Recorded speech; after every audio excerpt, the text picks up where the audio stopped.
¿Qué tal? Muy buenos días, amigos, amigas. Muchas gracias por sintonizarnos a través de Radio Primavera Cuernavaca en cualquier parte del mundo donde se encuentren ustedes en este ciclo de Recuperando nuestro Patrimonio Cultural Compartido 2022. En este ciclo de conferencias, las misiones jesuitas guaraníes de Chiquitos, Bolivia.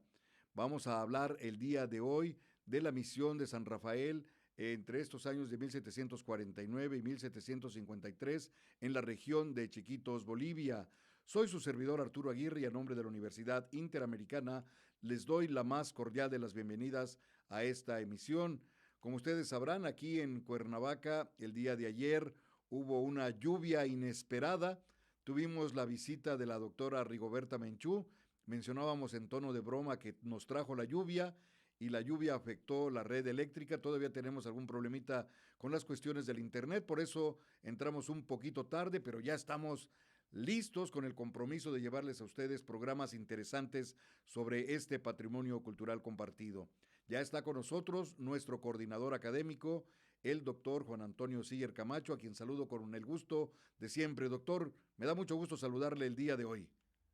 Muy buenos días a ustedes y al auditorio, y es un gusto de darle continuidad a este ciclo de las misiones jesuitas guaraníes, ahora con la misión de San Rafael, una de estas misiones que han formado parte del patrimonio mundial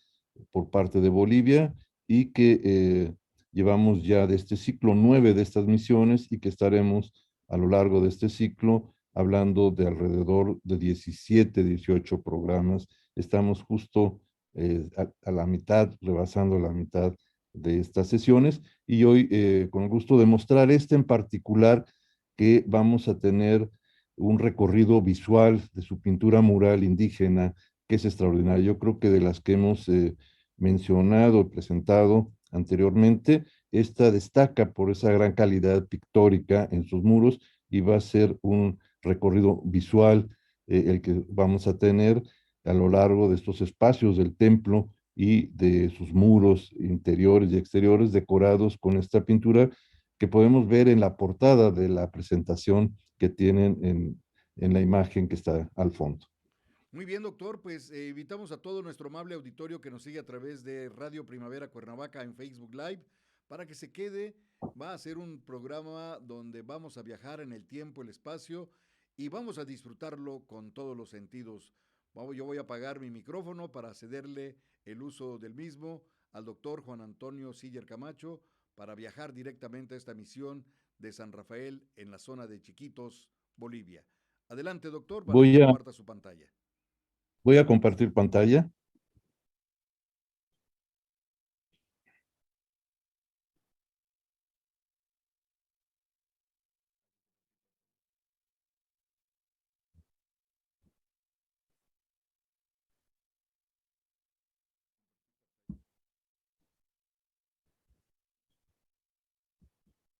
Adelante, doctor.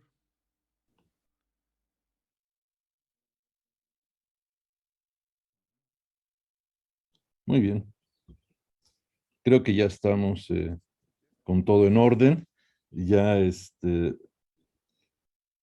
la transmisión está clara, está la imagen, y vamos a dar inicio a esta sesión de la misión jesuita guaraní en San Rafael, en Chiquitos, Bolivia, ciclo de misiones que hemos realizado a lo largo de este año, y hoy, miércoles 27 de abril, damos inicio a esta sesión. Voy a dar dos referencias documentales eh, solamente, después haré una exposición directa sobre las imágenes, pero quisiera dar estos datos que resultan importantes. Esta fundación de la Misión Jesuita de San Rafael en Chiquitos fue el resultado del incansable padre José de Arce, urgido por un celo apostólico, como se hace la referencia histórica. Fundó en forma muy precaria una pequeña reducción, que es el nombre a estas concentraciones de grupos guaraníes y de otros grupos en esta región, en una llanura bañada por un pequeño riachuelo llamado Jacopo. Esta fundación fue formalizada años más tarde, en 1696, por los padres Juan Bautista Sea y Francisco Hervás. Como en el caso de San Francisco Javier, de una de las misiones de las cuales ya hablamos en este ciclo, el sitio fue elegido para San Rafael. El sitio original no fue el definitivo y en 1701 fue trasladado algunas leguas al este, a orillas del río Guaviz. Desde ahí el padre Juan Castañeda programó en 1750 un nuevo traslado al sitio definitivo del cual vamos a hablar el día de hoy. Fue fundada finalmente hacia 1696, su población fue creciendo sin grandes cambios durante el siglo XVIII, que es la presencia principal de los jesuitas en la región, y posteriormente a la expulsión de ellos en 1767, se observa una caída numérica algo más pronunciada, de la cual San Rafael se recupera años posteriores, llegando a ser una de las misiones con una cifra de habitantes bastante significativa en la siguiente centuria. El personaje del cual vamos a hablar, que es el patrono de esta misión y que cada uno de estos sitios de reducción, los jesuitas fueron asignando un patrón y una referencia al nombre de cada una de ellas. Y es interesante la relación que estos sitios tienen al nombre que se le asigna. Buscando en algunas referencias de redes, encontré estas tres preguntas. O sea, ¿qué es lo que se le pide regularmente al arcángel San Rafael? Y se menciona que a Rafael se le tiene como el santo arcángel de los espíritus encargados, humanos, encargados del tema de las enfermedades y de todas las heridas de los hijos de los hombres. A San Rafael o al arcángel Rafael, dentro de la iglesia copta y se le pide su intersección para alejar enfermedades. Este tema resulta interesante, ya que las misiones estuvieron siempre con frecuentes epidemias, particularmente las que tenían una mayor comunicación fluvial con el exterior, y la población en muchas de estas misiones se vio reducida por la muerte por epidemias. Entonces, muy seguramente esta referencia a Rafael, a este arcángel, tiene que ver con la curación de las enfermedades y particularmente las epidemias que sufrieron todas ellas. El arcángel de la curación es como se le refiere, y este arcángel representa la sanación y purificación del alma y el cuerpo. Es decir, aprovecharon los jesuitas de estas dos referencias, tanto de cuerpo y alma, para estas comunidades indígenas. Es guía al ser humano a dejar atrás todo lo negativo que ha acumulado a través de su vida y aceptar la curación de Dios, como indica su nombre. O sea, esa es la referencia iconográfica o atributo que está de referencia de este arcángel, de los muchos otros que hay, tiene en relación a curación. ¿Quién es el arcángel Rafael y qué significa? Es otra referencia, una tercera. El nombre del arcángel Rafael significa curación de Dios. Su nombre no solo se refiere a la salud del cuerpo, que es a la que yo hacía referencia en torno a la probable situación de epidemias permanentes que hubo en el siglo XVIII en muchas de estas comunidades, sino también a la salud del alma, que era la conversión de estos grupos indígenas a través de su congregación en estas reducciones de poblaciones únicamente indígenas, no había población de otro tipo. Su nombre y las historias bíblicas donde se menciona han dado a Rafael, arcángel, el papel de sanador o curador. Entonces, esta es la referencia que resulta interesante en el nombre que se le asignó a esta misión. En esta primera imagen y las que van a seguir, que iré comentando, podemos ver el paisaje del entorno natural. Estos son los caminos actuales por los que a muchas de estas misiones se puede llegar en esta región este de Bolivia, colindando a unos cuantos kilómetros, muchas de ellas, de la frontera con la frontera portuguesa en aquel entonces y ahora con Brasil. Si vemos, es una selva baja caducifolia, con vegetación muy intensa, eh, tierra muy arcillosa, como podemos ver en los pavimentos, y una vegetación arbórea no muy alta como en otras regiones, pero este es el paisaje de estas llanuras y de algunos grupos de montañas en la geomorfología del lugar. Y pues la llegada a esta misión tiene la presencia de estas cruces procesionales. Podemos ver al fondo algunos de los asentamientos periféricos a la actual misión y las palmeras que son parte de ese paisaje cultural del lugar han sido sembradas, muchas de ellas en los solares de estas casas, y esta cruz de talla de madera forma parte de las procesiones que de la misión se siguen haciendo por sus pobladores en el entorno urbano y en la periferia al sitio. Esta es la arquitectura que predomina en toda esta región de Chiquitos, en lo que eran los solares o manzanas del asentamiento de las misiones, que eran casas con habitación por familia y que todas daban a un corredor que era un área de trabajo intermedia, protegida de la lluvia y del asoleamiento, y que estas grandes manzanas que agrupaban a los distintos grupos indígenas que se establecieron en torno a una plaza mayor,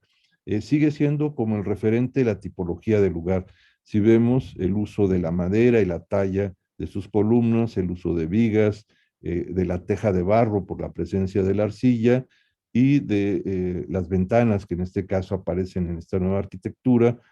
con barrotes y que en la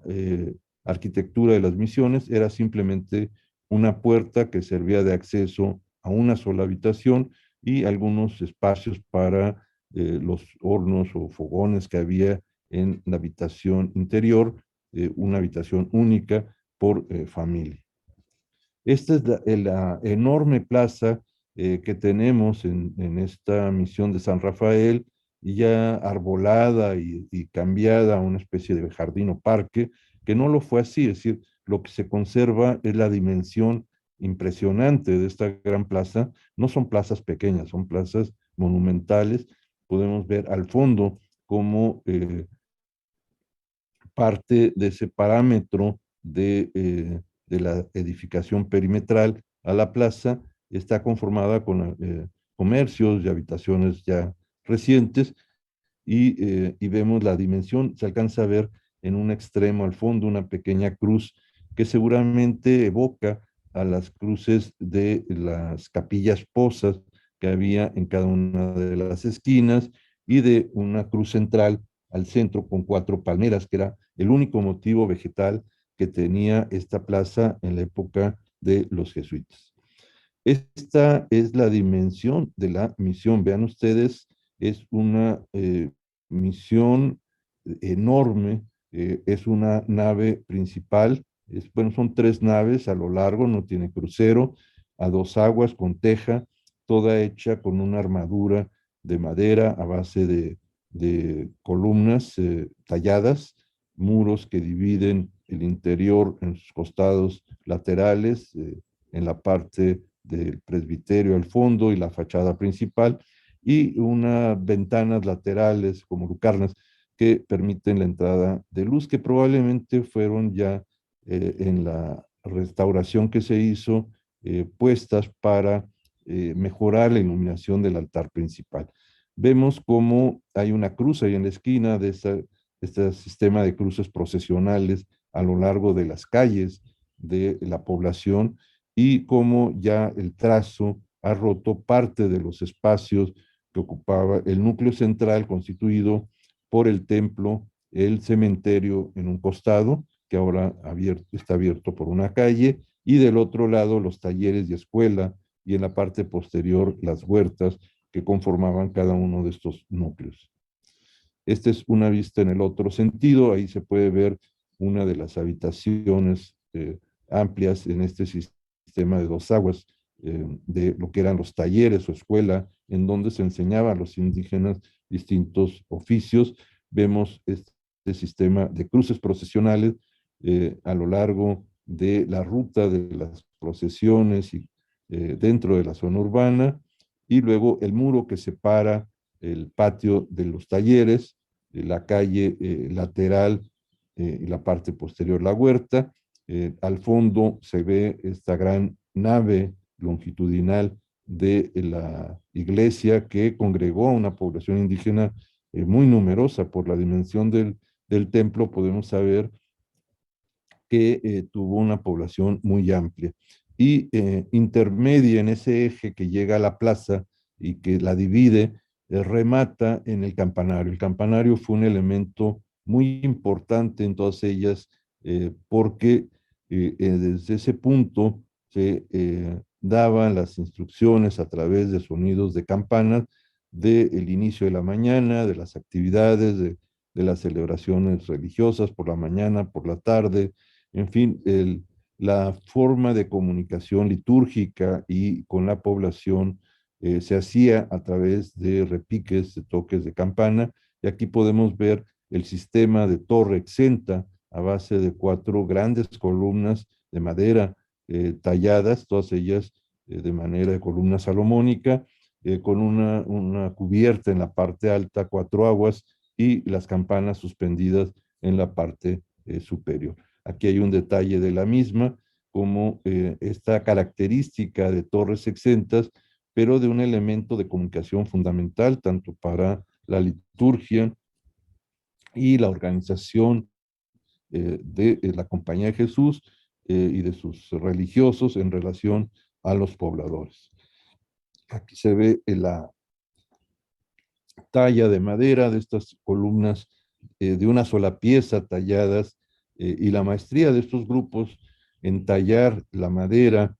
el labrado de esculturas, que eran parte de las actividades que se hacían en estos talleres, y cómo se decoran con ese arco de medio punto en la parte baja de la plataforma, y luego los balaustres que se hacen con esa corte muy planiforme en el barandal, y las campanas, que seguramente también fue otra de las actividades, la fundición de hierro que en muchas misiones se llegaba a tener, y el intercambio entre ellas. Aquí este detalle nos permite ver el trabajo actual en las restauraciones que se han hecho de estos campanarios y la importancia de las campanas y su sonido en la vida y en la organización del tiempo y espacio que ordenaba las actividades de estos lugares, de estas misiones. Aquí en este detalle vemos cómo, al igual que las otras misiones que hemos comentado, los 2 muros laterales se prolongan hacia el frente con 2 arcos que permite una comunicación a lo largo de esa banqueta o ese espacio lateral externo con la plaza, y cómo la extensión de la cubierta permite la protección de los feligreses en el ingreso o salida del templo, y protege también, tanto de forma perimetral como frontal, la decoración de pintura que se tiene en el exterior. Podemos observar del lado derecho la escalinata que sube al coro alto, en donde la actividad de músicos y cantos que se realizaban durante las celebraciones era importante, con la participación de estos grupos indígenas. Este es el eje lateral, vean cómo no se interrumpe, sino simplemente hay un pórtico a través de estos 2 arcos, el primero desde el que está sacada la imagen, el del fondo, y cómo continúa a lo largo del eje de la calle y el pórtico que se extiende en ella al fondo, y cómo realmente protege ese espacio que se prolonga al frente la fachada principal del templo. Y vean ustedes la riqueza de esta decoración y policromía, es decir, tenemos una estructura base de madera, tanto los soportes de columnas como cubiertas, como podemos ver las cubiertas y vigas transversales de una de las pendientes de la iglesia, la ventana del coro alto con estos círculos de vidrio que permitían la entrada de luz, pero protegiendo ese espacio, y la venera, esta gran flor o concha que marca el frontón en la parte superior, y luego las dos pilastras sobre estos soportes y columnas, y esa platabanda, ese dintel que sirve de acceso con unos derrames laterales, y luego ese arco rebajado que lleva una cartela que vamos a comentar más adelante, y luego los dos nichos que aparecen a los lados que tienen representaciones iconográficas, y la decoración extraordinaria que tienen las columnas en las que el roleo de esa talla salomónica lo están dando motivos vegetales de distinto tipo, y la policromía en colores rojos, amarillos y por ahí en algunos otros negros o azules también. Y esta es la vista frontal. Es interesantísimo ver la luz que se genera, sobre todo en esa fachada, y la profundidad que esos relieves en estuco y en los aplanados le da a esta fachada un carácter barroco que corresponde a su época. Es decir, las dos primeras columnas al frente talladas en madera, con estos roleos salomónicos, la basa y el capitel, esos dos arcos que sirven también como parte de la estructura, y en el segundo plano vemos el acceso al templo, un acceso muy amplio, cuadrangular, esos elementos de pilastras, de columnas y de nichos laterales, con esa decoración pictórica que vamos a comentar de manera detallada, pero ahí pueden verla en su conjunto. Un detalle de la profundidad que da esa ventana del coro y cómo está totalmente policromada, tanto en la parte frontal como en el interior de la misma. Y la talla de la ventana fija de madera y del vidrio que tiene, y la decoración de motivos que llamamos fitomorfos o vegetales, y de figuras humanas muy a la manera indígena en su concepción y dibujo y proporciones. Y la referencia en la parte superior del acceso a la misma, Domus Dei e Porta Coeli. Domus Dei e Porta Coeli, que esta es la casa de Dios y la puerta del cielo, que es la leyenda que tiene el acceso al ingreso del interior del templo, y el significado que tuvo como un espacio especial, un espacio litúrgico para estas comunidades a través de los jesuitas. Aquí podemos ver la combinación de estas maderas, de esta estructura de arcos, de las vigas que soportan las cargas laterales, el carrizo que también se utilizó para la cubierta con grandes secciones de tejas de gran dimensión, y como en el arco, perdón, en la armadura de madera, los ensambles que esta tiene, y como aparece también la referencia al arcángel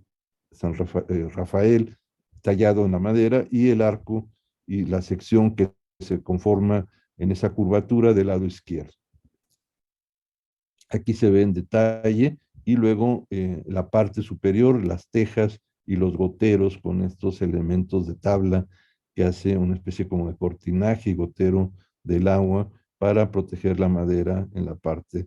interior. Esta combinación de materiales rústicos, vernáculos, la propia estructura y el tipo de ensambles, pues hace extraordinaria una arquitectura en madera que en pocas ocasiones podemos encontrar eh, todavía en pie. Aparece ahí la referencia del año 1747, que fue uno de esos años en los que se reedificaba, se reubicaba hasta eh, este último asentamiento, que es el que tenemos en el lugar actual. Estos son trabajos de restauración que se hicieron, que va a haber un programa especial sobre esta coordinación en estos trabajos por parte de un arquitecto suizo con las comunidades, y este es uno de los criterios que se siguió, la parte que quedaba como cimentación y el anclaje al piso se estropeó por el tiempo, la humedad, y se restituyeron los soportes y el anclaje entre uno y otro, en la estructura de la parte de arriba es la original, se hizo con estos anclajes de metal para poder garantizar la estabilidad de la misma. Y aquí podemos ver en un costado, el costado izquierdo, como en este nicho, con todos esos motivos vegetales de los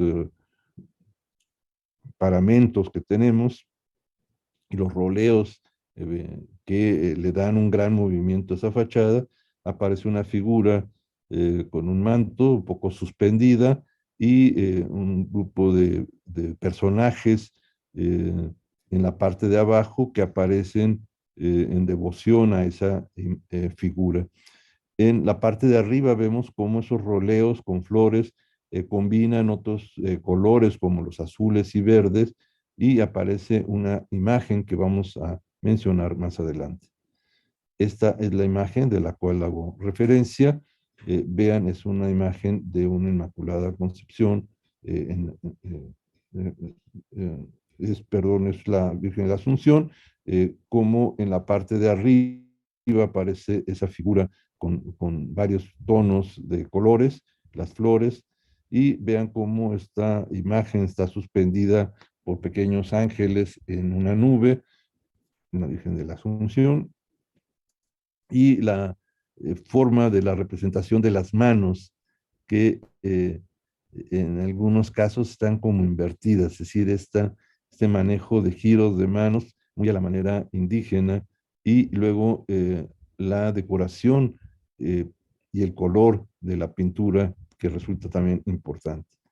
Aquí se ve otra representación de una figura de la Virgen con el niño y el mundo, muy a la manera indígena. Vean las proporciones de la figura humana y la mano como se expresa de manera muy especial, y los elementos de estos ángeles en la parte alta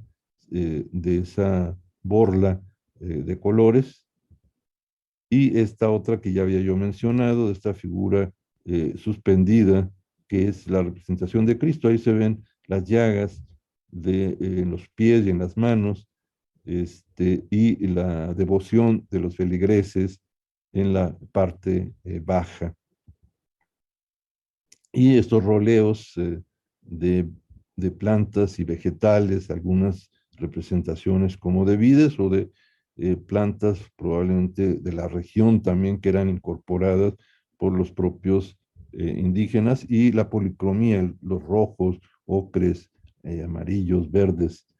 y este otro tipo de planta que pueden ser identificadas, muchas de ellas, como plantas de la región o locales, y ahí se ve el guardapolvo de la parte baja de esta fachada, decorado con estas figuras de flores en las que se repiten unas y otras, y estas en la parte baja de la pilastra, como tienen también estos motivos geométricos y vegetales. Ahí se puede ver otra de ellas, los pisos de barro que conservan todavía esa tradición en el uso del barro, la arcilla, que es abundante en el lugar, tanto para pisos como para cubiertas. Aquí se ven estos roleos en los detalles de en las pilastras y la profundidad que se logra en la fachada a través de estos elementos de color y el movimiento sobre todo que genera todos estos elementos vegetales en la misma.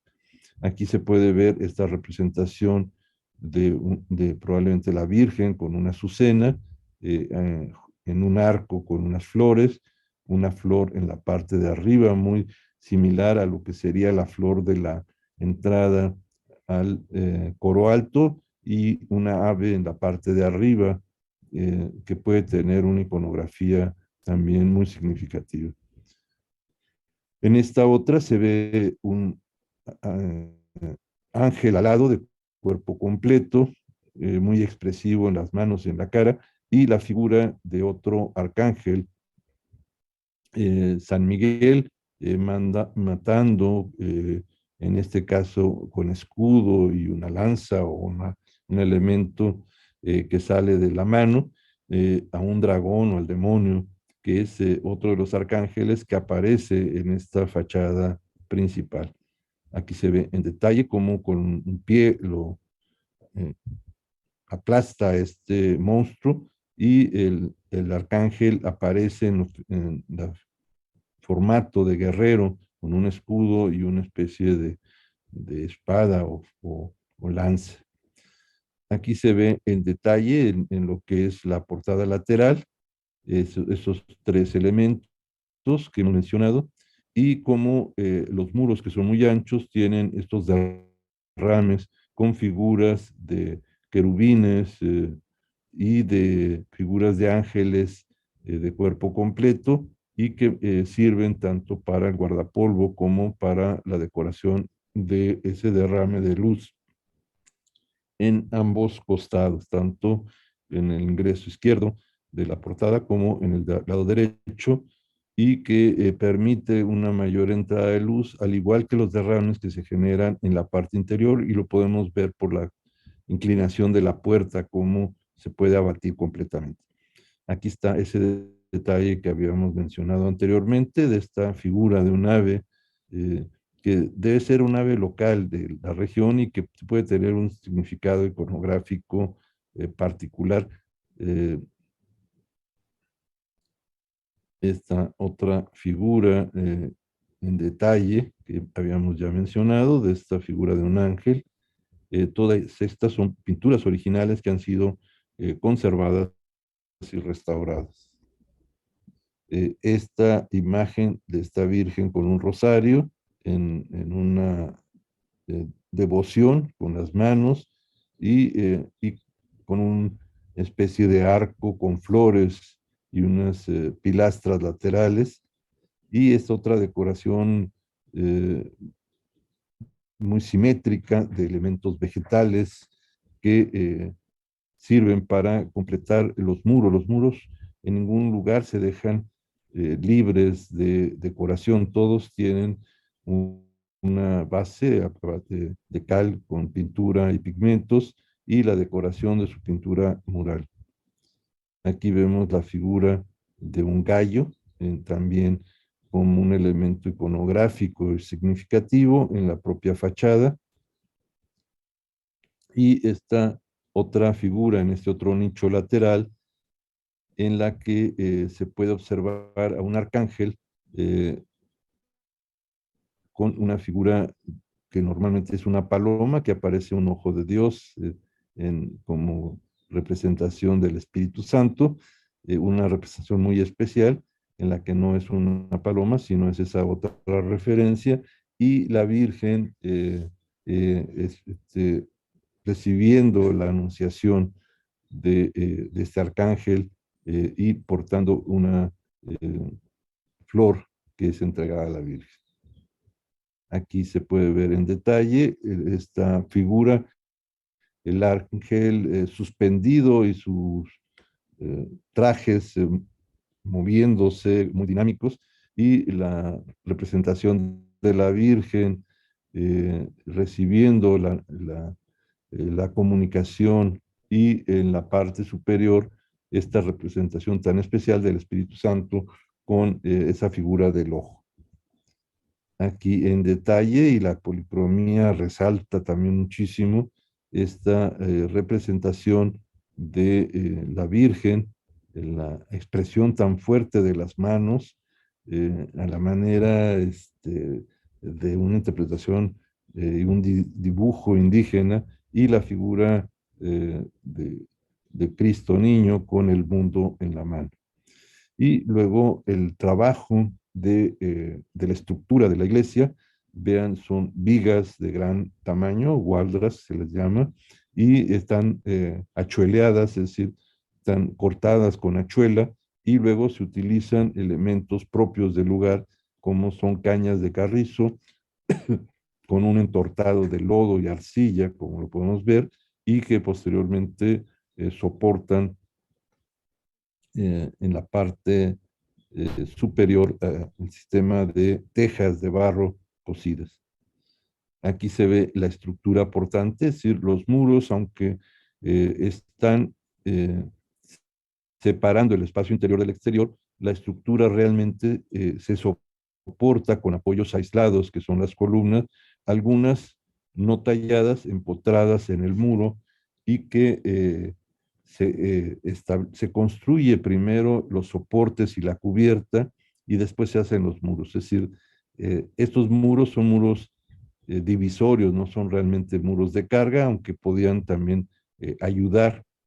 en algunos casos a soportar, pero fueron construidos posteriormente a la edificación de la cubierta. Aquí se ve el detalle de ese anclaje que ya había yo mencionado, y cómo se deja libre la columna salomónica al frente para que destaque la talla de este elemento estructural. Esta es la vista lateral y la escalera al coro alto.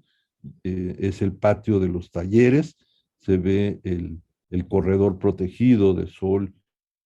y de lluvia, y luego un canal a un lado para recoger el agua que se llevaba a grandes aljibes y almacenamientos de pilas para el agua de las huertas y del propio jardín. Aquí se puede ver ese detalle de esa restauración, y esta lucarna que se abrió lateral en ambos sentidos y que da una luz muy especial al interior. Eh, Probablemente algunas la tuvieron y otras se han reintegrado en esas cubiertas que se agregaron para meter una luz lateral a esa cubierta a dos aguas. Aquí se ve el patio de los talleres con el reloj en la parte lateral. Aquí se alcanza a ver este reloj de sol que da y marca las horas que, en relación con el propio campanario al frente, hacían la comunicación con toda la población. Pueden observar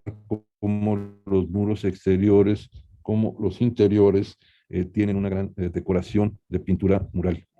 y la sacristía y los espacios de los padres en la parte del fondo. Vean la espacialidad interior, son tres naves, una nave central doble, dos laterales, y la decoración de este muro con ventanas y dos puertas, una al cementerio y otra, la del lado derecho, al patio, y la armadura, la estructura eh, que tiene estos dobles tirantes para soportar esa gran cubierta de teja de barro muy pesada, y luego la visual que se logra a base de columnas. Es decir, estas columnas permiten tener un gran espacio abierto muy amplio con esa decoración, y el fondo, el retablo y el presbiterio con dos altares laterales, y el púlpito que se alcanza a ver en primer plano. Aquí está un detalle, y el capitel de estas columnas, cómo se amplía el soporte de estas grandes gualdras longitudinales. Aquí podemos ver en estas dos imágenes la estructura de las armaduras con estos tensores dobles en la parte interior, y estos arcos que sirven de un apoyo extra a esa viga transversal, y cómo descansan en una viga ahogada en el muro, que posteriormente fue cubierta con mampostería y aplanados y color. Vean cómo el, el coro alto se convierte en dos pequeños balcones laterales, un poco corto, sobre la puerta principal para dejar un corredor a un balcón y al otro, y en estos espacios se tenía los cantores, los instrumentos musicales, etcétera, que vamos a ver en la pintura mural interior. Y vean los pisos de barro, los guardapolvos con pintura, las ventanas con estos derrames de luz, los balaustres de la parte exterior de las ventanas y la decoración interior de motivos también vegetales y la aparición de otros colores como el azul en el primer plano. Y aquí vemos cómo se simula con pintura unas columnas salomónica que está simplemente pintada y la talla de figuras este, de distintos personajes a lo largo de este pasillo lateral. Aquí vemos otra imagen de vestir, es decir, son imágenes esculturas que son recubiertas con telas, la estructura interior es simplemente un soporte, un San Francisco en la anterior, y luego esta andadera para las procesiones en la cual alguna de estas imágenes es transportada a lo largo de las procesiones de los espacios exteriores en donde se hacen las distintas celebraciones. Pero aquí entramos a la parte interesante, es decir, una de las actividades que en las misiones se realizaba era la enseñanza musical, se construían instrumentos musicales, se les enseñaba a usarlos, a tocarlos y se llevaba a la práctica estas enseñanzas en la actividad de la celebración de la misa, en las procesiones. Entonces aquí vemos a distintos personajes, grupos de jóvenes tocando distintos instrumentos de cuerda y algunos con algunas banderas, algunos en una posición de movimiento muy dinámica, como debió haber sido en cada una de estas celebraciones. Aquí vemos en detalle cómo estas figuras aparecen tocando distintos instrumentos que eran fabricados en estas escuelas taller y donde eran enseñados todos ellos a usarlos, a tocar, y partituras barrocas que se han encontrado recientemente y que en los textos se hace referencia a ello. Y aquí vemos esta representación no tanto de personajes de la misión, sino de estos ángeles musicales con instrumentos. Aquí se ve uno suspendido en una nube o en un elemento celeste, tocando un instrumento de aliento. En la parte izquierda se ve el contexto en el que está y en la parte derecha el detalle del mismo. Aquí se ve otro ángel de cuerpo completo tocando este otro instrumento, un oboe. Y aquí se ve en el lado izquierdo otras de estas figuras de ángeles alados con una maraca, una sonaja, y del lado derecho un personaje local de la población tocando un arpa que era muy común encontrarla como parte de los instrumentos de las misiones. Aquí se ve otro personaje vestido como de rey, tocando una guitarra y un ángel con otra trompeta en el otro lado. Aquí se ven estos con sonaja y oboe, el mismo con la trompeta, y el lugar que corresponde al coro alto, que era desde el lugar en el que se tocaban estos instrumentos y se escuchaban en el interior de la nave principal. Aquí están algunas leyendas a la entrada a algunos espacios interiores que fueron integrándose ya en esa nave continua. Aquí se ve en el lado derecho el bautisterio en el que se observa esta pila bautismal en este recinto lateral al acceso al templo. es la parte exterior, y luego la nave a lo largo y su estructura y cubierta que toda fue realizada en madera. Aquí se ven otras figuras laterales de ángeles tallados en madera y policromados, y los confesionarios también con ese diseño barroco en sus elementos decorativos, y que había dos por sección en cada uno de estos espacios, tanto para hombres como para mujeres. Y luego el púlpito tallado en madera y policromado, con estas figuras tan especiales de rostros en los cuatro costados, y luego el soporte de lambón en la parte superior. Y la gran decoración de los dos retablos, es decir, los dos retablos laterales, que es el que observamos en uno, que es la Pasión, y del otro lado la Asunción de la Virgen. Son dos retablos que se repiten en casi todos los programas arquitectónicos de estas misiones, y luego el retablo principal totalmente labrado, de 3 cuerpos, 3 calles, y el remate en la parte superior de San Rafael, la advocación de la Virgen, San eh, Pedro y San Pablo con sus atributos, y otras figuras en la parte lateral a la Virgen, y luego estas figuras aladas en las dos sacristías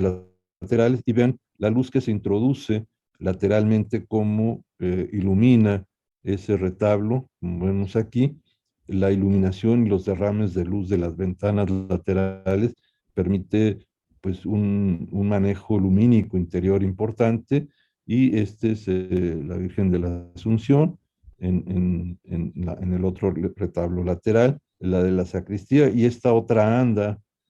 para procesiones. Aquí se ven los soportes y probablemente la figura de un Cristo en el interior cuando este es retirado, y luego el retablo principal con estas esculturas que he mencionado, y el uso de espejos para generar esa luminosidad al interior del conjunto. Y la policromía en algunos elementos de madera en lo que es la entrada a la sacristía, las dos vistas laterales con arcos de las dos sacristías, y el retablo principal con el arcángel con su atributo de bastón y un pescado, y un ángel rematando un querubín en la parte superior, y el Espíritu Santo en su representación de paloma. Aquí está la representación de la Virgen, un ángel, seguramente también San Rafael, no, es San Gabriel por la Azucena, San José probablemente, y acá está San Pablo y San Pedro con las llaves en estos dos nichos laterales, que aquí se pueden apreciar mucho mejor los dos atributos que he mencionado, y ambos portan en la mano también libro. Aquí se ve un ángel de cuerpo completo, y esta representación en esta venera de los espejos que venía mencionando, y aquí en este otro detalle de uno de los plafones aparece San Pablo con la espada, y en este otro el arcángel con sus dos atributos, el bastón y el pescado de San Rafael, y las columnas con racimos de uva, las columnas salomónicas en los retablos. San Pedro aparece en el otro, y la entrada de luz de estas dos lucarnas, y luego esta representación de Cristo en talla de madera en el altar principal, y las andas, estas de procesiones, que son extraordinarias porque es la parte intangible de estas celebraciones a lo largo del conjunto. Aquí podemos ver los capiteles de estas columnas que tenemos, como aquí están parte de esos capiteles que se ensamblan y sirven de soporte, y la vista de estos óculos que iluminan los retablos laterales, la vista desde el presbiterio hacia la entrada principal y el púlpito, el coro alto y la ventana del coro, y la representación en los plafones del presbiterio, como están totalmente policromados, y luego esta representación de Cristo y de la Pasión en este retablo. Aquí vemos parte del Vía Crucis en algunas pinturas que se tienen, y este gran mueble en la sacristía para los objetos litúrgicos, y la puerta lateral que da al patio de los talleres desde la sacristía, esta otra figura de un papa, y el diseño de cubiertas a base de elementos de madera, y la gran vista de este corredor lateral con el sistema de apoyos, de columnas, y la decoración y los pisos totalmente decorados.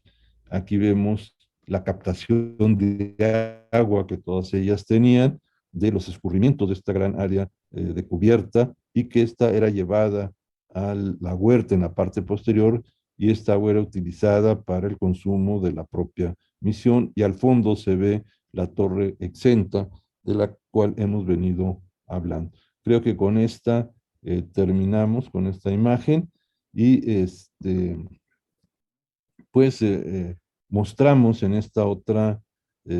misión el día de hoy la riqueza que algunas de ellas han conservado de su pintura mural. Algunas la tuvieron con una gran expresión, otras con una expresión suficiente, no es tan abundante, pero esta en particular destaca por esa mano indígena en la decoración de sus muros y en la conservación de estos patrimonios culturales que siguen estando usados por sus propios pobladores de manera permanente. Muy bien, pues de esta forma llegamos a la culminación de esta emisión sobre la misión de San Rafael, y tenemos aquí algunas preguntas de nuestro amable auditorio. Me preguntan, doctor, si era muy común el uso del latín en esa... ¿Qué tan común era el uso del latín en esta misión de San Rafael? Sí, los jesuitas no enseñaban el español o el castellano Mm, a los grupos indígenas. Aprendían algunos la lengua guaraní o otras, porque eran varios grupos, es decir, no solamente el grupo principal eran guaraníes, pero había otros grupos indígenas con lenguas y que los jesuitas, muchos de ellos las aprendieron o tenían hablantes que ayudaban a esta transmisión de comunicación, pero se les enseñaba en latín, es decir, la enseñanza y la comunicación de los religiosos a los escolares que entraban a estas escuelas taller, no era la enseñanza en español, sino era la enseñanza en latín, que era una lengua culta en las universidades para los estudiantes. Entonces, esta era la forma en que ellos se comunicaban con ellos, tratando de tener esa referencia más espiritual del latín, que era utilizado también en las celebraciones religiosas. muy bien, también me preguntan, ¿qué tanta importancia tenía la imagen de San Rafael en esa misión? Pues es una de las 10 misiones que se conservan de esta relación que hay en Chiquitos, que lleva el nombre San Rafael. Y como mencioné al inicio, el haber escogido este nombre como el de la próxima sesión, que va a ser la de Santiago Apóstol, que es la próxima conferencia, próximo miércoles, tiene que ver con santorales, tiene que ver con atributos que estos personajes tienen, y el complemento dentro de la región de estos personajes que son referentes a la población. Por ejemplo, este San Rafael, a mí me parece que su referencia a la curación, pues tiene que ver a dos aspectos, el espiritual, que es la conversión de estos grupos, que era curar su alma con la evangelización bajo esta religión, pero también seguramente tuvo que ver con epidemias que en el lugar hubo y que esta evocación a San Rafael ayudaba a que se pudiera sobrellevar estas pandemias que no fueron tan fuertes como en otras regiones, pero sí estuvieron presentes. Entonces, el aspecto de sanación y de curación en un lugar donde hay pandemias o donde hubo enfermedades, pues siempre ayuda y seguramente esa función humana también la tuvo esta figura de San Rafael. Finalmente nos preguntan, muy buenos días, doctor, es increíble la maestría que tenían los naturales de ahí para detallar los acabados en la madera de las estructuras. La pregunta es, ¿qué tan avanzadas eran sus herramientas para elaborar esas estructuras en madera? Sí, recordemos, ellos no usaban instrumentos de metal. La presencia de instrumentos de metal se da con la presencia de los jesuitas que hacen estas congregaciones y utilizan instrumentos ya de metal para tallar la madera, eh, todos estos instrumentos que se usan para una talla fina, pero también se usaban martillos de madera. Recordemos, los que tallan madera usan un martillo de madera como los que fabrican barcos, y los indígenas tallaban, más que tallar, construían sus habitaciones tradicionales previos a las reducciones usando las maderas. Es decir, los indígenas de la región conocían sus bosques, conocían las maderas, las cualidades o características de ellas, las usaban para la construcción de sus habitaciones y seguramente ayudaron a los religiosos a saber qué madera era más resistente para los soportes principales, dónde las podían encontrar, cuándo se debían de cortar. No se cortan en cualquier momento, se cortan Claro, en relación a la luna, por el problema de la savia que puede estar en el árbol y no es correcta, y cuando está baja del árbol es cuando se cortan, el secado de la madera, y seguramente estos conocimientos de los indígenas hicieron que estas maderas perduren. Es decir, si las hubiera cortado cualquier persona que no sabe de la madera, probablemente no dura ni una temporada. Entonces, la resistencia de sus maderas, las cualidades, la forma de cortarlas y de tallarlas ya con instrumentos de metal, pues vimos la maestría tanto para hacer un violonchelo, eh, como para tallar una escultura, como para tallar una columna de esta dimensión. Es decir, eran grandes talladores y todavía en algunos pueblos eh, han hecho talleres para que esa tradición en la talla de madera la continúen. muy bien, doctor, pues le agradezco mucho que nos haya llevado de paseo por esta misión de San Rafael en Chiquitos, Bolivia, en el tiempo, el espacio y por supuesto, usted lo anticipó, una gran colección de pictografías, de fotografías que nos permitieron, la verdad es que yo estoy impresionado por el detalle que llegaron a hacer en madera. Pues muchas gracias, doctor. Nos saludamos la próxima semana. ¿Cuál será el tema de la próxima semana? La próxima semana vamos a tener dos sesiones. La primera, del 4 de mayo, va a ser la misión de Santiago Apóstol, Bien, y vamos a hacer una segunda sesión posteriormente a las fiestas de Santiago Apóstol. Es decir, creo que el patrimonio inmaterial intangible lo voy a poder mostrar en esa oportunidad de haber llegado en la fiesta de Santiago, que no siempre uno latino no lo programa. claro. Yo llegué ya antes, y cuando supe que al día siguiente era la fiesta, me quedé ahí y pude hacer un registro probablemente único. Y lo que hemos visto en este ciclo y seguiremos viendo es un material muy poco conocido en México. Pocas publicaciones sobre este sitio, y pocas conferencias conocemos de estos lugares tan extraordinarios en la América continental. Doctor, pues muchas gracias. La verdad es que yo quiero decirle a nuestro amable auditorio que hay que aprovechar que el doctor Juan Antonio Siller Camacho tuvo la oportunidad de viajar in situ. Él tuvo que viajar, pues bueno, gozar y a veces padecer esos viajes, pues a esa altura hay que saber que Bolivia pues es un sitio alto y bueno, por ahí tuvo muy caliente la zona, entonces el doctor tuvo que sufrir esas peripecias, pero que nos regala muy gentilmente en estos programas. Doctor, le agradecemos como siempre que nos haya iluminado eh, en ciclo de las misiones jesuitas guaraníes de Chiquitos, Bolivia. Muchas gracias y decirle al auditorio que las conferencias están siendo grabadas y estaremos en los medios, tanto de ustedes como el mío, indicándoles las ligas para que las Correcto. puedan volver a escuchar, a poderlas ver, y los que no tuvieron la oportunidad de escucharnos en tiempo real, en las grabaciones en YouTube, las pueden bajar y tener el ciclo completo, que es una aportación que Radio Primavera hace a la cultura en Morelos y de México Y a del través de mundo. estos programas que yo agradezco y del mundo.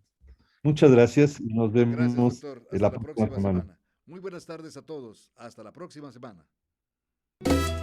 Ya nos vamos, pero recuerda, estás en radioprimavera.mx. Buenos días, Cuernavaca. Buenos días, Morelos.